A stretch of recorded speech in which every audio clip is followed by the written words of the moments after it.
మన ఇండియాలో చాలా అంటే చాలా కల్చర్స్ ఉన్నాయి, లాంగ్వేజెస్ ఉన్నాయి. ఏ కల్చర్ని తీసుకున్నా వాటిదే అయిన స్పెషాలిటీ ఉంటుంది.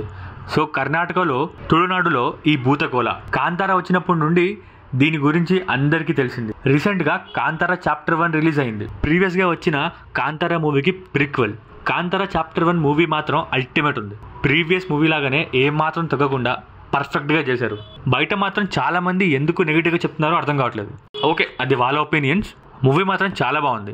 ఈసారి మూవీ కదంబాస్ టైమ్ లైన్కి జంప్ అవుతుంది. హీరో రిషబ్ శెట్టి ఎంత చెప్పినా తక్కువే, ఏ అవార్డు ఇచ్చినా తక్కువే. అలా చేశారు, అసలు యాక్టింగ్ అనిపించదు. హీరోయిన్ రుక్మిణి వసన్ కూడా చాలా బాగా చేశారు.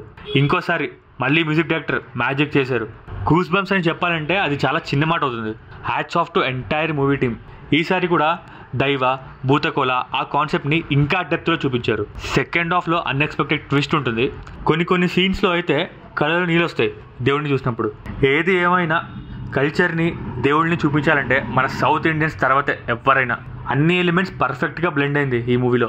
కామెడీ, యాక్షన్, డ్రామా, క్లైమాక్స్ అయితే మైండ్ పోతుంది. అల్టిమేట్. ఈసారి కూడా లాస్ట్ టైం లాగానే ఆ డివైన్ బ్లాక్ బస్టర్స్. మూవీ అప్పుడే అమెజాన్లో స్ట్రీమ్ అవుతుంది, కానీ ఛాన్స్ ఉంటే థియేటర్స్లో చూడండి. ఆ ఎక్స్పీరియన్సే వేరే లెవెల్ ఉంటుంది. ఆ డెడికేషన్ అండ్ హార్డ్ వర్క్కి పే ఆఫ్ పర్ఫెక్ట్గా ఇచ్చింది. కొత్త రికార్డ్స్ సెట్ చేసేసింది. పక్కా ఈసారి కూడా వేరే వరల్డ్కి తీసుకెళ్ళిపోతుంది ఈ మూవీ. రీసెంట్గా 50 days కూడా కంప్లీట్ చేసుకుంది కాంతారా. సో ఇక్కడితో వీడియో ముగిచేస్తున్నా. నెక్స్ట్ వీడియోలో కలుద్దాం. అంతవరకు